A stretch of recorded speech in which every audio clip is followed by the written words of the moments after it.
Abu Nujaila. আল আউদা হাসপাতালে চিকিৎসক মাহমুদ আবু নুজাইলা ইসরায়েলের বিমান হামলায় নিহত হন। মারা যাওয়ার আগে চারপাশে মুহুর্মুহু চলে বিমান হামলা। সেই কঠিন পরিস্থিতিতে হাসপাতালের হোয়াইট বোর্ডে একটি চিঠি লিখেন, যেখানে লেখা ছিল, যে শেষ পর্যন্ত টিকে থাকবে গল্পটা সেই বলবে। আমরা যতটুকু পেরেছি করেছি, আমাদের কথা মনে রেখো। The story. চিকিৎসক নুজাইলার লেখা কথাগুলো শুক্রবার জাতিসংঘ নিরাপত্তা পরিষদে পরে শোনানোর সময় কান্নায় ভেঙে পড়েন রিয়াদ মানসুর। ধরে রাখতে পারেননি চোখের পানি। পুরো নিরাপত্তা পরিষদ এ সময় স্তব্ধ হয়ে যায়। গাজায় ইসরায়েলের চলা জাতিগত নিধন বন্ধে জোর আহ্বান জানান ফিলিস্তিনি দূত।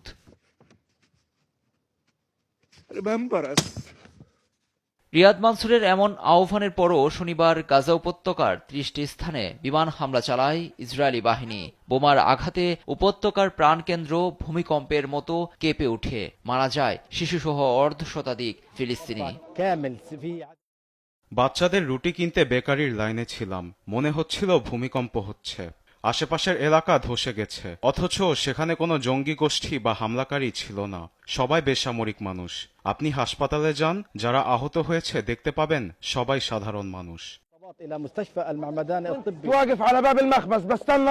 তখন আনুমানিক রাত 2টা হবে। বিকট বিস্ফোরণের শব্দে ঘুম থেকে জেগে উঠি। দৌড়ে বের হই, দেখি প্রতিবেশীর বাড়িতে হামলা হয়েছে, যেখানে 14 থেকে 15 জন ছিলেন, বেশিরভাগই নারী শিশু। ক্ষেপণাস্ত্র হামলায় তারা কেউ বেঁচে নেই।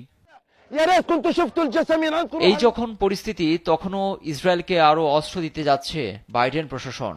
800 কোটি মার্কিন ডলারের অস্ত্র বিক্রির যে পরিকল্পনার কথা শোনা যাচ্ছে, তা শীঘ্রই কংগ্রেসে অনুমোদন পেতে পারে, এমনটাই আভাস দেন বাইডেন প্রশাসনের এক শীর্ষ কর্মকর্তা। প্রেসিডেন্ট বাইডেন যখন আর মাত্র 2 সপ্তাহের মতো ক্ষমতায় আছেন, তখন এ ধরনের বিতর্কিত পদক্ষেপে দীর্ঘ হবে লাশের মিছিল। গত বছরের আগস্টেও 2000 কোটি ডলারের মূল্যের সামরিক রসদ বিক্রির চূড়ান্ত অনুমোদন দেন বাইডেন। লুৎফর কবির, নিউজ ডেস্ক, দেশ টিভি।